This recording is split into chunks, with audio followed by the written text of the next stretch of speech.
Now, I do not want this review to be long. I just want to make a quick little review just for those of you who haven't bought the game yet or are thinking of buying the game to just get a better understanding of how the game is. Now, if you look on screen, you can actually see that I've spent 4 days and 13 hours and 50 minutes playing this game, which is insane. I know. Now, do you want to know what makes this even crazier? If we go onto my quest, I still haven't done the starter quest. In terms of quests, right? I got to the capital and that's it. And then I ventured outwards and I did my own thing. I didn't even do the starter quest. I didn't even play the story, I didn't even finish the story, and still I spent over 100 hours playing this game, exploring, doing my own thing, and having fun my own way. Now, I don't want you guys to think of this as something like a negative, or like the story's so trash you didn't even bother playing it, because when it comes to Skyrim, believe it or not, I've played Skyrim over how many years? Like, since its release date, I've bought the remastered as well, I bought it on PC as well, like, I've bought Skyrim repeatedly, and I haven't finished it once, because the way I play these RPG games is, I love to roleplay, I love to make new games, I love to start new characters, I love to start new adventures. As far as what I can say about the story is I heard good things. I don't know if it's going to be the best and something amazing and like a world-changing storyline, but I heard the story is good, it's great. I don't know how amazing it really is, but I'm sure it's good. You know, I'm sure it doesn't suck. I'm sure it's not going to disappoint me massively, you know. And in terms of like the bosses and the adventures you can go on, I mean, there's this Sphinx with some riddles that I heard about, and I actually stumbled upon it in one of my videos. The funny thing about this is I didn't know where I stumbled upon. It's just a random location I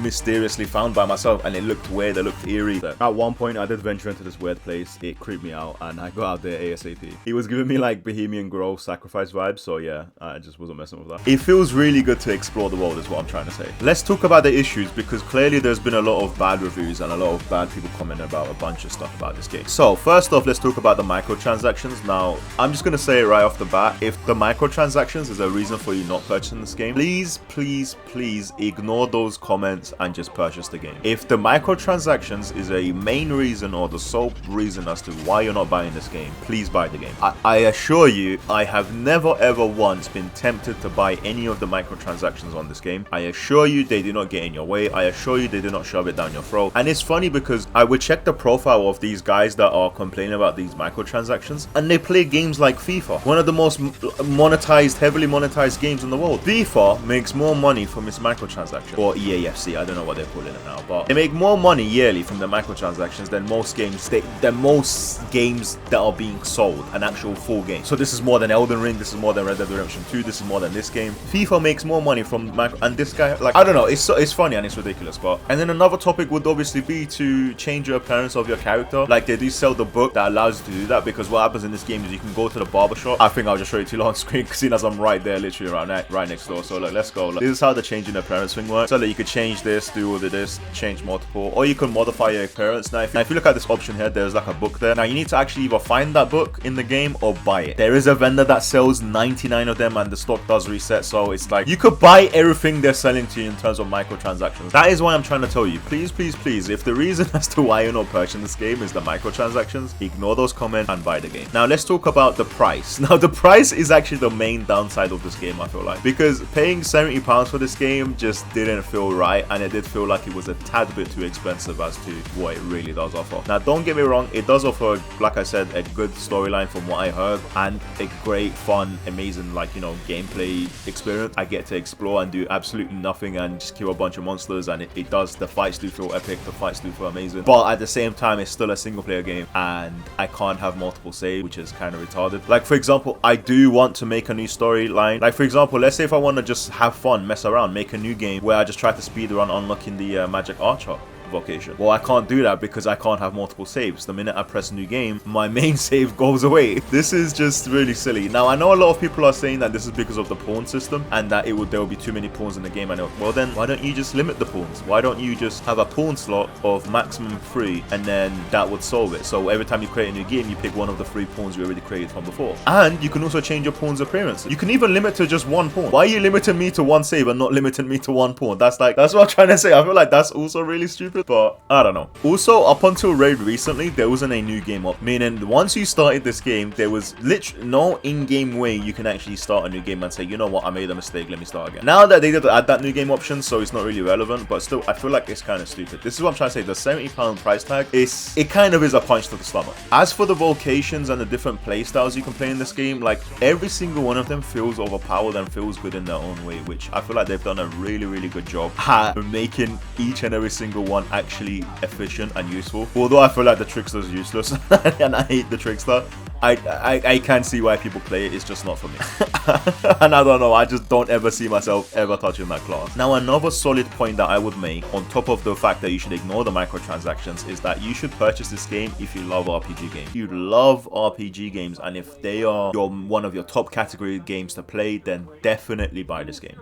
That is what I would. Because I'm a massive fan of RPG games, I bought this game, and it looked so amazing when I'm watching the gameplay. Like a flying eagle coming in, and then there's the werewolf drop kicking people, and then there's mages flying out. Like it just is chaotically good at times, and it just feels amazing. If I had to rate this game right now, if I'm being honest and really harsh, I would say it's a 7 or 8 out of 10. Now it would be an 8 if I play the story and I think it's good and I think it's great, then this game is easily an 8 out. Considering how well everything is put together, I'd say 8 out if the story is good. But if the story is like meh, okay, cool, it's not really going to be something I would recommend someone to play, just, you know, then, you know, cool, 7. The base game itself is already a 7 out of 10 for me. Now the FPS, I haven't had an issue with it. I swear to God, every single time I heard about someone talk about this FPS issue, it kind of did bother me a lot, because this is a single player game. I would understand if you're playing multiplayer. Like, don't get me wrong, I play COD, okay? I play Call of Duty, I play League of Legends, I play all these like comp games, and I understand, like FIFA, Foot Champs, cool. If it was 30 FPS, I would understand the issue, but it's a single player game, man. Like, it's not that deep. Have I had any frame drops? I think I've had one frame drop and another one where the game actually completely crashed. So I don't know if it was because the game crashed that the frame was dropping or whatever, you get the point. But that is it. Out of my entire 100+ hours of playing this game, I've only had 1 or 2 frame drops. That is it. Whilst I'm playing, it doesn't feel bad. It actually feels okay. Like,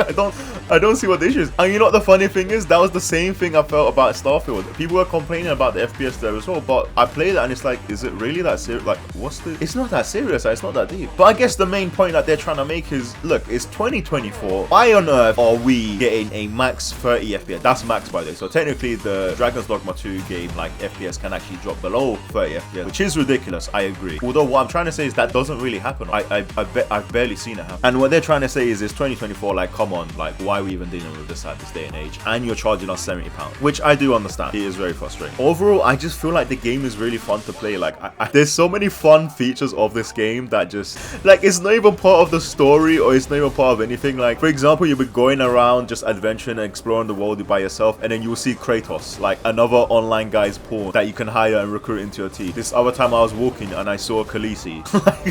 It's really funny, and there's other features about this game that make this game unique as well. For example, Dragon's Plague. If you don't know what Dragon's Plague is a plague that only pawns can catch. The way you get this plague is if you fight a dragon can infect one of your pawns, or if you recruit a pawn, they might already have it. What this infection does is it'll make their eyes glow red, like shards shining bright. It will make them get rude to you, and it'll make them feel and be more powerful in fights. So then they'll start talking about, like, I feel so strong, all these things, stop commanding me, you don't have to tell me what to do all the time. And it's like they actually have a plague and infection, and if you go to bed and sleep until morning, the infection will take over, and this pawn will take over the entire town and kill every single NPC in that town, even the important ones, even the ones with main quests, side quests, everything. And what makes this game amazing for me is the fact that you can't reload the save, because how many times do you play an RPG game and it just doesn't feel like anything has any value or weight to it because you can just reload the previous save? Oh, you died to that boss fight, fuck it, reload the save. Oh, you made that decision in the storyline and you completely ruined your save. Oh, it doesn't matter, just reload the previous save. Like, this game has weight to it. It reminds me of Game of Thrones, where, like, even no matter how important the character is, it can die, you know. It makes me feel like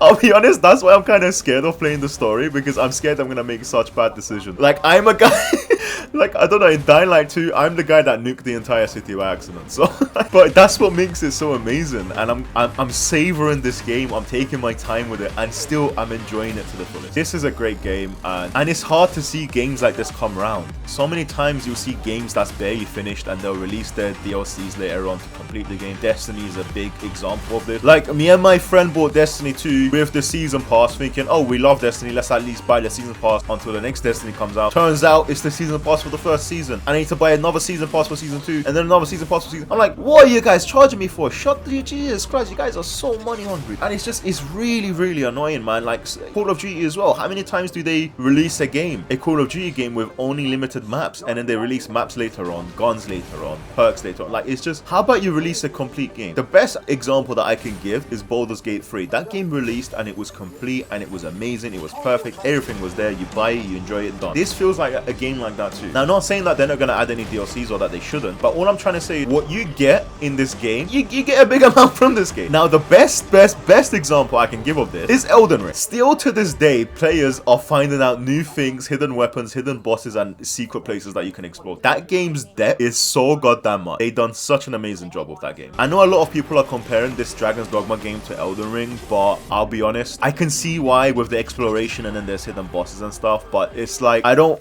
want this to sound rude, but this is like Elden Ring from Wish or like from eBay. This is comparing this to Elden Ring is kind of an insult to Elden Ring, and I feel like everyone always makes the comparison to Elden Ring because of how great it is. So it's like whenever there's a new game, they'll be like, oh my god, this could be the next Elden Ring. Oh my god, this is gonna be Elden Ring. Oh my god, this is gonna be the next thing. This is like it's not. Just leave Elden Ring alone. Amazing, let it stay at the top where it belongs. Until it gets knocked off, just ignore it for all conversation. Before I go, I just want to say that I spent the first complete day or two, a day and a half. I think it was either a day or a day and a half or 2 days. I don't know how long I spent. I kind of forgot, but I spent that entire time in the character customization. The character customization in this game is amazing. You can see a lot of custom like characters. People have made Thanos. People have made Squidward, the Squidward meme. People have made Gandalf, fucking Jon Snow, Khaleesi, everything. Like even to Heisenberg, like from Breaking Bad. I can't express how fun and how good this game is when it comes to like. I can't even express how good the character creation is on this game. You just need to try out yourself. It's literally a game in itself. Well, I want to wrap this up. I think I've rambled on for long enough. If you do have any other questions about the game or anything you want to ask me, please do go ahead. I hope you have a nice day. Until next time, you guys know what to do. Show the love, show the support. Until next time, I'll see you guys later. Forward.